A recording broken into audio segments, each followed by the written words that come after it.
Hi everyone, this is Daniel Eigenmann from the Daniel Eigenmann Broker Forum. Hope you are all well, had a great week. I did promise you last week a new guest on my show, and here is Cameron Finney. Cameron Finney is a BDM for Bluestone Mortgages. He's been with Bluestone for 3 years. Yes, that's 3 years. And in the finance business for 20 years. 20 years. And we'll have a chat about Bluestones. Bluestone is one of the lenders that I use. Now I work with 30 plus lenders, and Bluestone is very strong in the self-employed area. And I wanted to talk about self-employment on self-employed applicants today, because what I'm finding is that people don't really understand what's involved being a self-employed. They don't understand that the banks might look at a self-employed slightly differently, and I'll ask Cameron about that as well. And also what the options are, because there are always solutions and options. You just need to talk to a broker to find out what your options are. But today I want to focus on self-employed. Cameron, thank you very much for being on the show. Cameron, let's start with self-employed. Why do banks look at self-employed differently to a PAYG applicant? Yeah, that's a very good question. Daniel?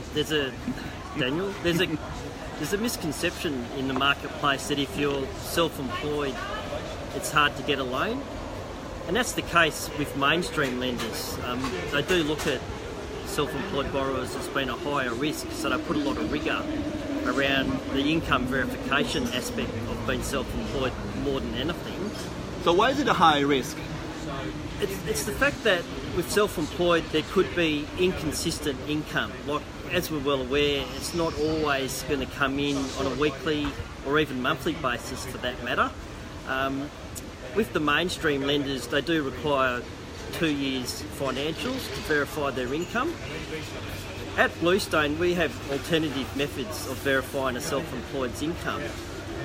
We'll consider self-employed borrowers from a minimum of 3 months ABN, and we can use different documents. All right, so you don't actually have to have an ABN for 2 years? No, you don't have to have an ABN for 2 years. 3 months minimum is all we require.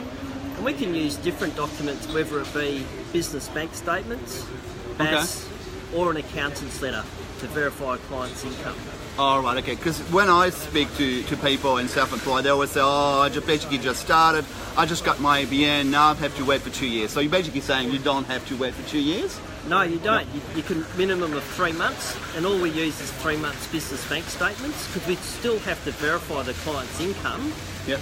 And the bank statements is what we'll use. So would you look at cash flow forecasts? Would you look at the industry, the business itself, a bit like a commercial lender would look at not just the present and the past, but also the future of that business? Would you look at that? Yeah, we look at all deals on its merit.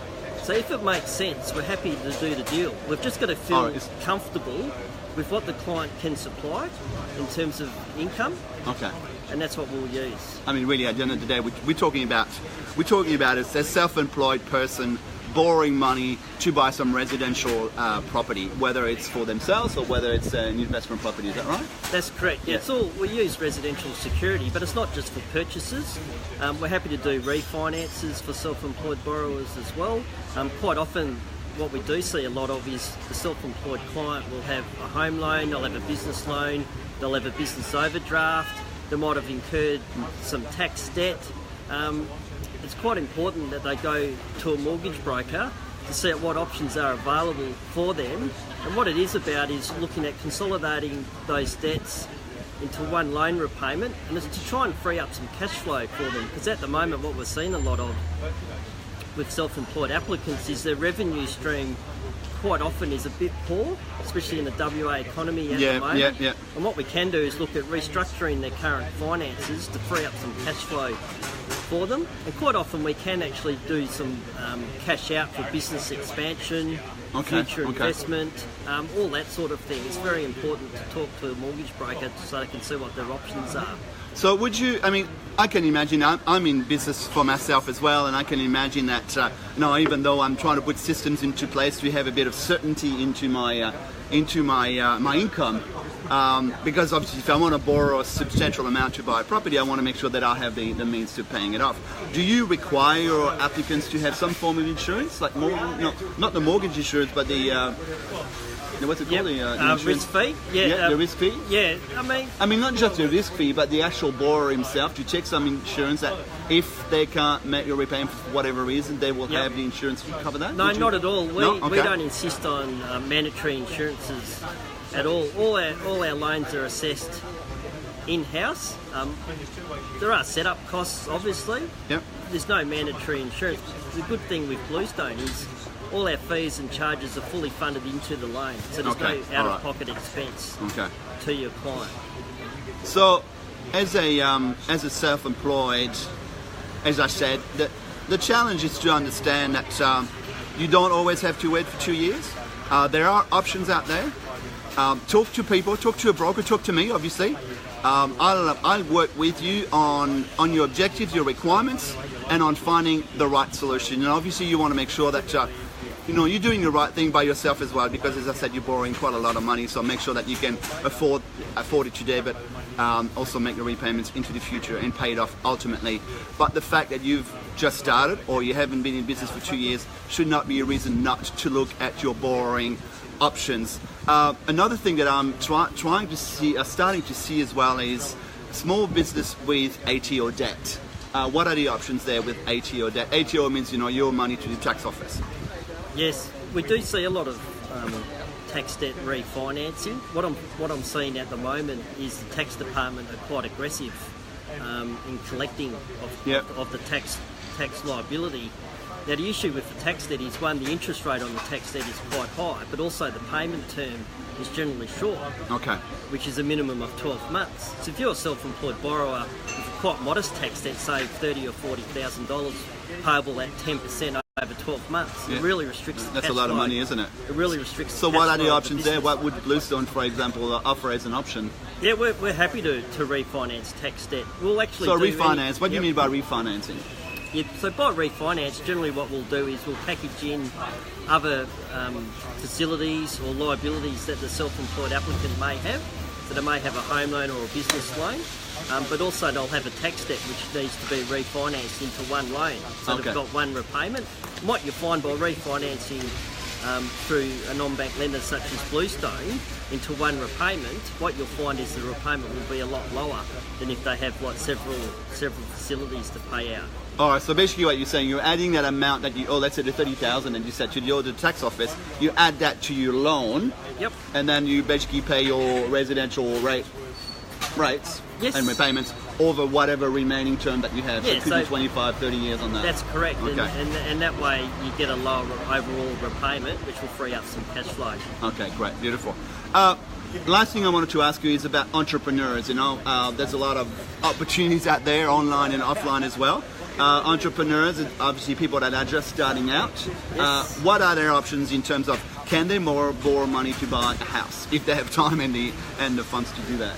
Yeah, that's an interesting question. Entrepreneurs, we'll consider a minimal ABN requirement of only 3 months. All right, so that's a minimum. That's the bare minimum, isn't it? That's the bare minimum. So can I just, before I forget, can I just say, guys, if you're thinking of going in business for yourself at some stage, just register an ABN, no? Is that because that's really when the pot starts, isn't it? Yeah. Register an ABN.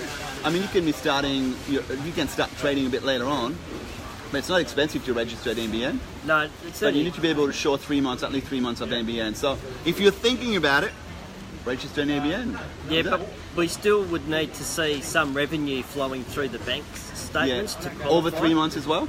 3 months. Oh, so 3 months of revenue, yep. And then 3 months of ABN. That's correct. All right, okay, cool. But anyway, I think I've spoken to quite a few people, and they said, we registered the ABN some time ago, and that's helping us as well. Yeah. So we can meet that requirement. The other thing is, I was talking to a client the other day, and even though they met the 2-year requirement of a normal bank, the ABN, he actually let that ABN lapse. So basically lost all that time. You wouldn't look at that, would you? No, you re-registered the same ABN. You've let it for about a year, and you registered about 3 years ago. What would happen there? If they've re-registered their ABN, and we can see that there's some consistency with their trading. So if the fact was they just let the ABN lapse, but we're still trading, because we have seen that Oh, on right, okay. occasions, then Right, okay. we'd be fine with that. Okay. But if someone had an ABN, got deregistered, Not went and traded. worked and didn't trade for Yeah. 12 months, then reactivated their ABN, Okay. it'd start from the reactivation point. All right. Last thing, contractors. Yes. Now, is a contractor a self-employed? Yes. Basically, you're dictated to by how they get paid. So if they're paid via an invoice and you are utilising their ABN, then Okay. they would be considered as self-employed. Where there's some confusion would be if someone might perceive themselves to be a contractor, Yep. but they might actually be casual and paid with payslips. That'd be a different situation. And obviously, as we said at the very beginning, it is important to know as an applicant whether you're applying as a self-employed or a PAYG. And if you're unsure, your mortgage broker will ask the necessary Absolutely. questions to let And that's, you know. absolutely, that's a very easy question, because it's one of the main forks in the road at the beginning of the application. We need to determine if you're unsure whether you're self-employed or PAYG. That will make a big difference, isn't it? That's right. Just one other point I would like to make, just in relation to self-employed applicants. What we do see a lot of with the self-employed is, because on occasions their income can be a bit lumpy. So what you see is quite often there'll be credit impairment of some description. So the fact that they may have missed some repayments on their business loan, on their home loan, they might have gone over the limit on their overdraft. There's still solutions out there to consolidate that debt into one repayment. And that's why it's really important that you do speak to your mortgage broker just to understand what your current situation is. And also with self-employed, quite often they do get into disputes with their suppliers. Yep. So it's not uncommon for us to see some court writs or some adverse on their credit file.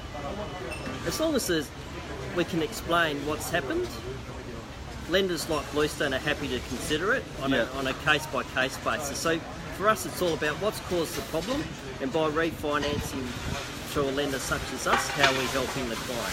This is what I'm finding is that if you have a good reason to be in a situation, if you can actually explain it in a way that the bank will understand it, there's always a solution. The last point I want to make, and you mentioned that, don't wait until you've found a property to look at your options.